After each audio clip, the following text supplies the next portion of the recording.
Good morning বন্ধুরা, আমি পম্পা আবারও চলে এসেছি তোমাদের সামনে। সবুজ বংশ চ্যানেলের পক্ষ থেকে তোমাদের সকলকে জানাই অনেক অনেক অনেক ভালোবাসা। তো দেখো, আমি কিন্তু একদম পুরোপুরি রেডি হয়ে গেছি। আজকে বলেছিলাম যে বাবানকে দেখাতে নিয়ে যাব কলকাতা, তো সেই দিন চলে এসছে। আজ আমরা বেরিয়ে যাচ্ছি কলকাতার উদ্দেশ্যে সবুজকে দেখাতে। আজকেই যাব, আবার আজকেই ফিরে আসবো, কেননা বাইরে থাকা একটু অসুবিধা, তাই গাড়ি বুক করে নিয়েছি।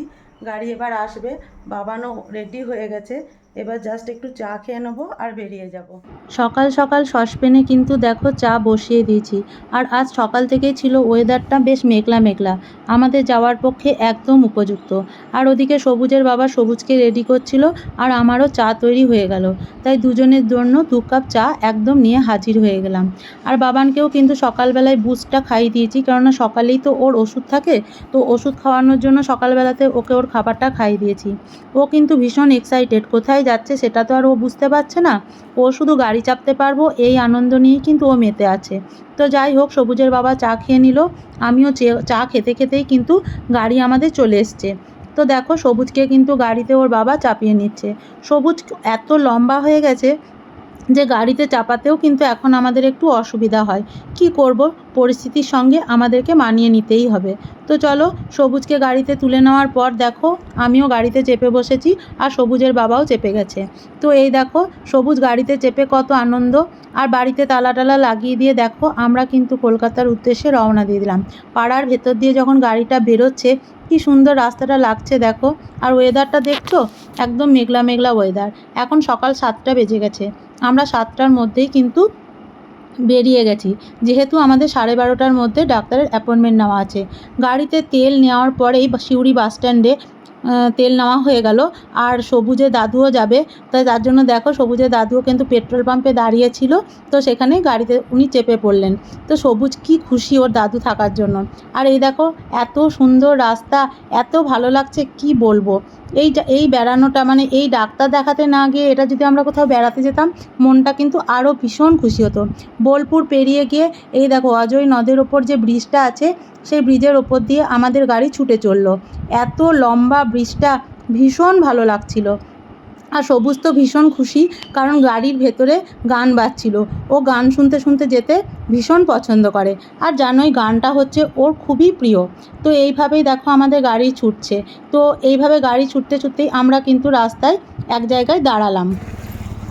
তো দেখো, এখানে আমরা বড় চৌমাথা মোড় বলে একটা জায়গায় দাঁড়ালাম। সেখানে একটু টিফিন টিফিন করে আমাদের গাড়ি দাঁড়িয়ে আছে, আর বাবান এই ভেতরে বসে আছে।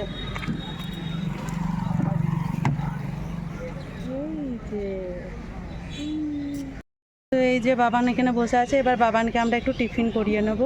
আর এদিকে ওর বাবারা গেছে টিফিন করতে। ওর বাবা টিফিন করে নেওয়ার পরেই কিন্তু দেখো আমি সবুজের জন্য, যেহেতু রাস্তার কোনো খাবার খাওয়াবো না, তার জন্য একটু মুড়ি নিয়ে গেছিলাম। তো বাবানকে ছাতু মুড়ি আর একটু চানাচুর মেখে খাইয়ে দিচ্ছিলাম। বাবানও কিন্তু লক্ষ্মী ছেলের মতো যেহেতু মুড়ি ও খেয়ে নিয়েছিল। ওকে খাইয়ে নেওয়ার পর আমিও একটু খেয়ে নিলাম, কেননা খালি পেটে যদি গাড়িতে যাই তাহলে আমার গা বমি বমি করবে এবং বমি হতে শুরু করে দেবে। সেই জন্য আমিও একটু খেয়ে নিলাম। খাইয়ে নেওয়ার পরে আমাদের গাড়ি আবার চলতে শুরু করলো, কিন্তু চলার মাঝেই আবার দাঁড়াতেও হলো। দেখছো বাবানকে নিয়ে, মানে রাস্তাঘাটে নিয়ে বেরোনো কতটা অসুবিধা। ওর টয়লেট পেয়েছে বলে দাঁড় করানো হলো টয়লেট করানোর জন্য। এত লম্বা হয়েছে, গাড়িতে তুলতে নামাতে সত্যি এত কষ্ট হয়। যতই গাড়ি বুক করেই যাও আর ট্রেনেই যাও না কেন, অসুবিধার সম্মুখীন কিন্তু আমাদেরকে হতেই হয়। কিন্তু কিছু করার নেই, ডাক্তার দেখাতে তো যেতেই হবে।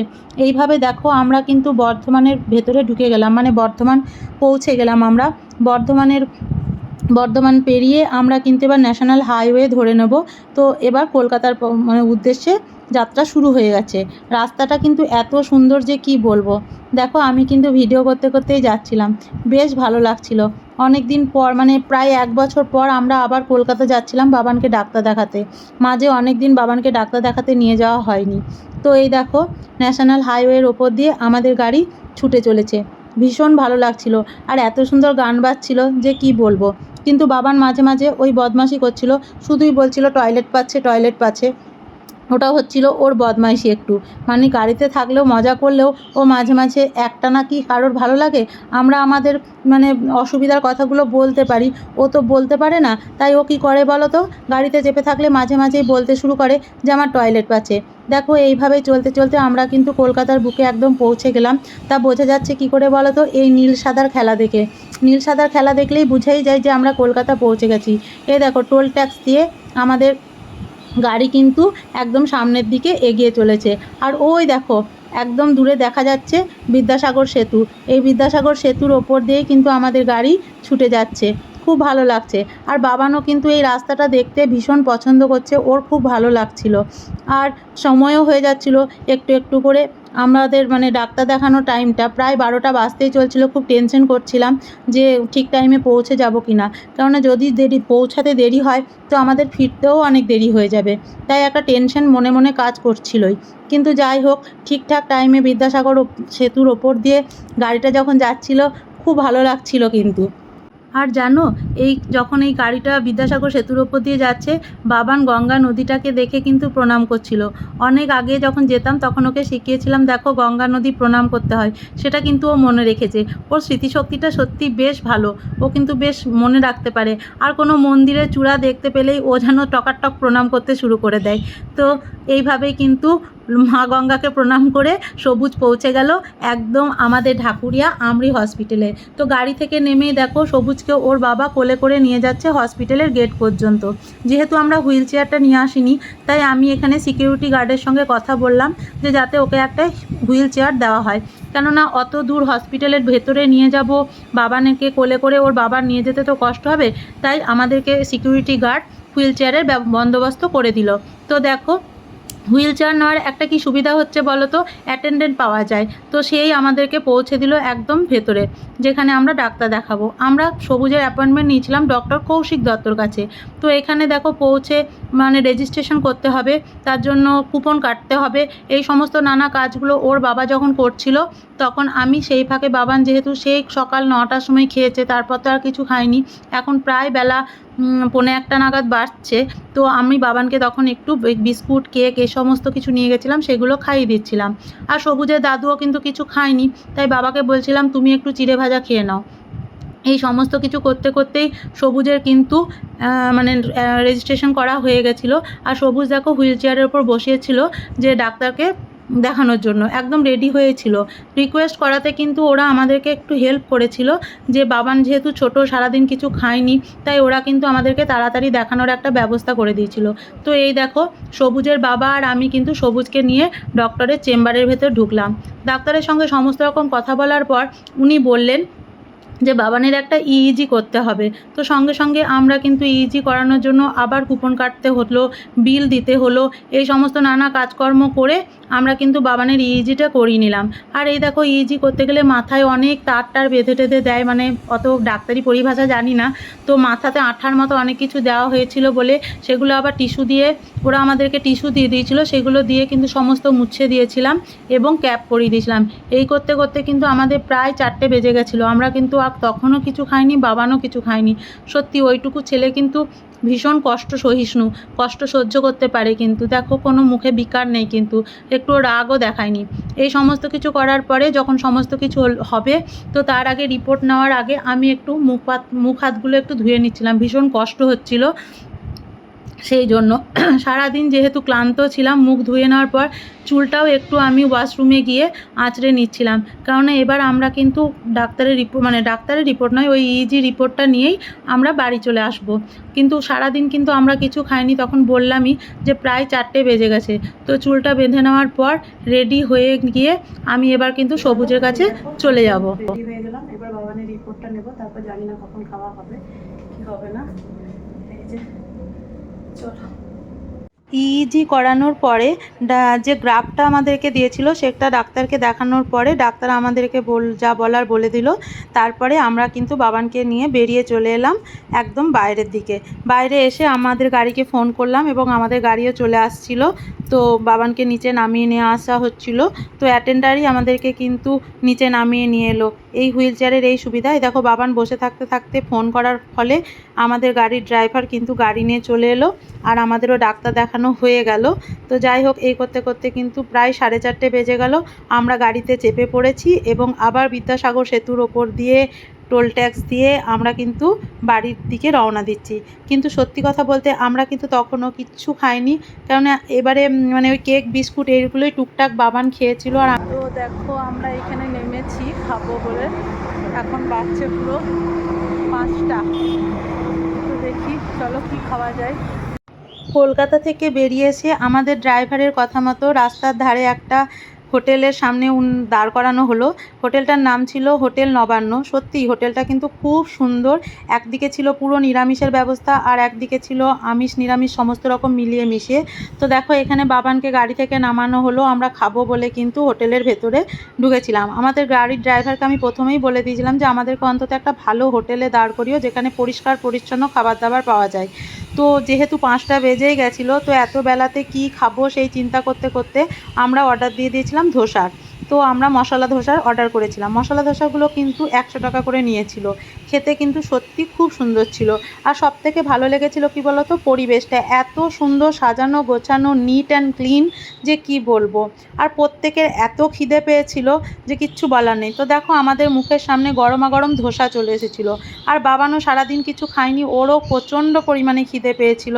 একটা ওইটুকু বাচ্চা এতক্ষণ না খেয়ে থেকে শুধু ওই কেক বিস্কুটের ওপর ছিল, তাও যে খুব বেশি কেক বিস্কুটও খেয়েছিল তাও কিন্তু নয়।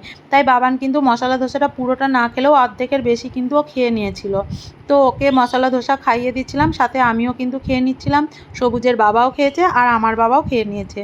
তো খিদেতে আমাদের মুখ পেট একদম সত্যি শুকিয়ে গেছিলো।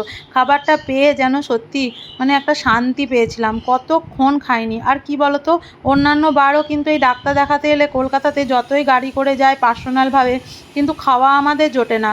মানে এই ডাক্তারকে দেখাতে হবে, এই দেরি হয়ে যাচ্ছে, এই করতে করতে বাবানকে ঠিকঠাক খাইয়ে দিই, কিন্তু আমি খেতে পারি না। তার জন্য খালি পেটে আমার প্রচণ্ড গ্যাস ফর্ম করে যায়।